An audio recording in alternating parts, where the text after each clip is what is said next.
ಬ್ಯಾಟರಾಯನಪುರ ಕ್ಷೇತ್ರದ ವಿದ್ಯಾರಣ್ಯಪುರ ವಾರ್ಡ್ ಬಿಜೆಪಿಯ ಭದ್ರಕೋಟೆಯಂತೆ ಜನ ಹೇಳುತ್ತಾರೆ. ಇನ್ನು ಈ ವಾರ್ಡ್ನಲ್ಲಿ ಇಲ್ಲಿವರೆಗೂ ಬಿಬಿಎಂಪಿ ಚುನಾವಣೆಯಲ್ಲಿ ಬಿಜೆಪಿಯೇ ಗೆಲುವು ಸಾಧಿಸುತ್ತಿರುವುದು ಸತ್ಯ. ಆದರೆ ಈ ಬಾರಿ ಬಿಬಿಎಂಪಿ ಚುನಾವಣೆಯಲ್ಲಿ ಗೆಲುವು ಸಾಧಿಸುವುದು ಕಷ್ಟಸಾಧ್ಯವಾಗಿದೆ. ಇತ್ತೀಚೆಗೆ ನೂತನ ಪದಾಧಿಕಾರಿಗಳಿಗೆ ಪದಗ್ರಹಣ ಕಾರ್ಯಕ್ರಮವನ್ನು ಬ್ಯಾಟರಾಯನಪುರದಲ್ಲಿ ನಡೆದಿತ್ತು. ಈ ಕಾರ್ಯಕ್ರಮದಲ್ಲಿ ಮಾಜಿ ಕೇಂದ್ರ ಸಚಿವ ಸದಾನಂದಗೌಡ, ತಮ್ಮೇಶ್ ಗೌಡ, ಟಿಜಿ ರಾಜಗೋಪಾಲ್, ನಂದೀಶ್ ರೆಡ್ಡಿ, ಕ್ಷೇತ್ರದ ಬಿಜೆಪಿ ಮುಖಂಡರು, ನೂತನ ಪದಾಧಿಕಾರಿಗಳು ಭಾಗವಹಿಸಿದ್ರು. ಈ ಬಾರಿ ನರೇಂದ್ರ ಮೋದಿ ಅವರನ್ನ ವಿಶ್ವಗುರು ಮಾಡಲೇಬೇಕೆಂಬ ಪಣ ತೊಟ್ಟರು. ಬ್ಯಾಟರಾಯನಪುರ ನಗರ ಮತ್ತು ಗ್ರಾಮಾಂತರ ಮಂಡಲದ ಎಲ್ಲ ಪದಾಧಿಕಾರಿಗಳ ಪದಗ್ರಹಣ ಆಗಿದೆ.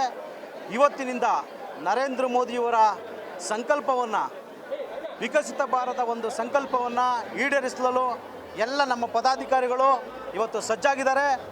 ಇಲ್ಲಿಂದ ಚುನಾವಣಾ ಮುಗಿಯವರೆಗೂ ಸಹ ನರೇಂದ್ರ ಮೋದಿಯವರನ್ನ ವಿಶ್ವ ಗುರುವನ್ನಾಗಿಸಲು ಎಲ್ಲ ನಮ್ಮ ಕಾರ್ಯಕರ್ತರು ಸಜ್ಜಾಗಿದ್ದಾರೆ. ಅದೇ ರೀತಿಯಾಗಿ ಬ್ಯಾಟರಾಯನಪುರ ವಿಧಾನಸಭಾ ಕ್ಷೇತ್ರದಲ್ಲಿ ಮುಂದಿನ ಸಾರಿ ತಮ್ಮೇಶ್ ಗೌಡರನ್ನು ಗೆಲ್ಲಿಸಲು ನಮ್ಮ ಎಲ್ಲ ಕಾರ್ಯಕರ್ತರು ಶ್ರದ್ಧೆಯಿಂದ ಎಲ್ಲ ಪ್ರಾಮಾಣಿಕ ಪ್ರಯತ್ನಗಳನ್ನು ಮಾಡಿ ಕಾರ್ಯಕರ್ತರನ್ನು ಒಟ್ಟುಗೂಡಿಸಿ ಗೆಲ್ಲಿಸುವುದರಲ್ಲಿ ಇಲ್ಲಿಂದನೇ ಪ್ರಾರಂಭ ಆಗಿದೆ ಎಂದು ನಾನು ಹೇಳ್ತಿದ್ದೇನೆ.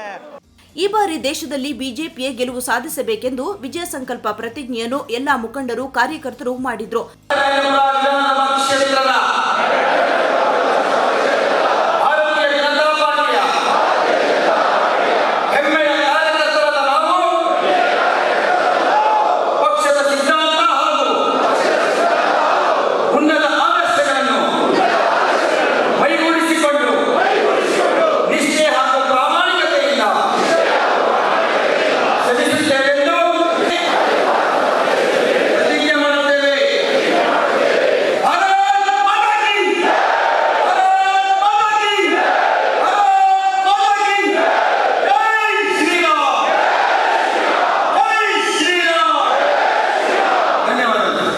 ಈ ಸಂದರ್ಭದಲ್ಲಿ ಮಾತನಾಡಿದ ವಿದ್ಯಾರಣ್ಯಪುರ ಬಿಜೆಪಿಯ ನೂತನ ವಾರ್ಡ್ ಅಧ್ಯಕ್ಷ ಜಗನ್ನಾಥ್ ರೆಡ್ಡಿ, ವಿದ್ಯಾರಣ್ಯಪುರ ಬಿಜೆಪಿಗೆ ಇನ್ನೂ ಹೆಚ್ಚಿನ ಶಕ್ತಿ ತುಂಬುವ ಕೆಲಸ ಮಾಡುತ್ತಿದ್ದೇನೆ.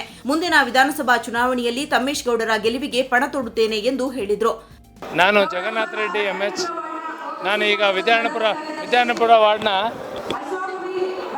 ವಿದ್ಯಾರಣ್ಯಪುರ ವಾರ್ಡ್ ಪ್ರೆಸಿಡೆಂಟ್ ಆಗಿ ನಾನೀಗ ಅಧಿಕಾರವನ್ನು ಸ್ವೀಕಾರ ಮಾಡಿದ್ದೀನಿ. ಮುಂದಿನ ದಿನಗಳಲ್ಲಿ ವಿದ್ಯಾರಣ್ಯಪುರ ವಾರ್ಡ್ನಲ್ಲಿ ನಮ್ಮ ಮುಂದೆ ಬರುವ ಎಲ್ಲ ಚುನಾವಣೆಗಳಲ್ಲೂ ಹೆಚ್ಚಿನ ಮತಗಳಿಂದ ನಮ್ಮ ಬಿಜೆಪಿ ಅಭ್ಯರ್ಥಿಗಳನ್ನು ಗೆಲ್ಲಿಸೋದಕ್ಕೆ ನಾವೆಲ್ಲ ಶ್ರಮ ಪಡ್ತೀವಿ. ಇವತ್ತು ನಮ್ಮ ಇಲ್ಲಿ ಬ್ಯಾಟರಾಯನಪುರ ಕ್ಷೇತ್ರದ ಈ ಜವಾಬ್ದಾರಿ ಸ್ವೀಕಾರ ಸಮಾರಂಭ ನಾವು ವಿಜಯ ಸಂಕಲ್ಪ ಅಂತ ಹೇಳ್ಬಿಟ್ಟು ಹೆಸರಿಟ್ಟು ಇವತ್ತು ಇದನ್ನು ಫಂಕ್ಷನ್ಸ್ ಇಟ್ಕೊಂಡಿದ್ದೀವಿ. ಎಲ್ಲ ನಮ್ಮ ಬ್ಯಾಟರಾಯನಪುರದ ಎಲ್ಲ ಕಾರ್ಯಕರ್ತರು ಸುಮಾರು 5,000 ಜನ ಇಲ್ಲಿ ಸೇರಿ ಇವತ್ತೆಲ್ಲ ನಮ್ಮ ಈ ಸರ್ಟಿಫಿಕೇಟ್ಸ್ ಎಲ್ಲ ನಾವು ಇಶ್ಯೂ ಮಾಡಿದ್ದೀವಿ. ಇವತ್ತು ಮುಂದಿನ ದಿನಗಳಲ್ಲಿ ನಮ್ಮ ಬ್ಯಾಟರಾಯನಪುರದಲ್ಲಿ ಒಂದು MLA ಕ್ಯಾಂಡಿಡೇಟ್ನಿಂದ ಹಿಡಿದು ನಮ್ಮ ಒಂದು ಕಾರ್ಪೊರೇಷನ್ನಿಂದ ಎಲ್ಲ MP ಎಲೆಕ್ಷನ್ಸ್ ಎಲ್ಲದರಲ್ಲೂ ನಮ್ಮ ವಿದ್ಯಾರಣ್ಯಪುರ ವಾರ್ಡ್ ಮಾತ್ರ ಎಲ್ಲ ಹೈಯೆಸ್ಟ್ ಮೆಜಾರಿಟಿ ನಾವು ಕೊಟ್ಟು ನಾವು ಗೆಲ್ಸ್ಕೊಳ್ತೀವಿ ಅಂತ ನಮಗೆ ಒಂದು ಭರವಸೆ ಇದೆ. ಮುಂದೆ ಎಲ್ಲ ಕಾರ್ಯಕರ್ತರು ನಮಗೆ ಸಹಕಾರ ಕೊಡ್ತಿದ್ದಾರೆ. ಮುಂದೆ ನಮ್ಮ ಬ್ಯಾಟರಾಯನಪುರದಲ್ಲೂ ಮತ್ತು ವಿದ್ಯಾರಣ್ಯಪುರದಲ್ಲೂ ನಮ್ಮ ಕಾರ್ಪೊರೇಷನ್ಸ್ ಆಗಲಿ, MP ಆಗಲಿ, MLA ಆಗಲಿ ಎಲ್ಲದರಲ್ಲೂ ಹೆಚ್ಚಿನ ಮತಗಳಿಂದ ನಾವು ಗೆಲುವನ್ನು ತಂದುಕೊಡ್ತೀವಿ ಅಂತ ಭರವಸೆ ನೀಡ್ತಾ, ನೂತನ ಅಧ್ಯಕ್ಷ ಸ್ಥಾನ ಪಡೆದ ಜಗನ್ನಾಥ್ ರೆಡ್ಡಿ ಅವರು ಮುಂದೆ ಯಾವ ರೀತಿ ಬಿಜೆಪಿಗೆ ಶಕ್ತಿ ತುಂಬುತ್ತಾರೆ ಎಂಬುದು ಕಾದು ನೋಡಬೇಕಾಗಿದೆ.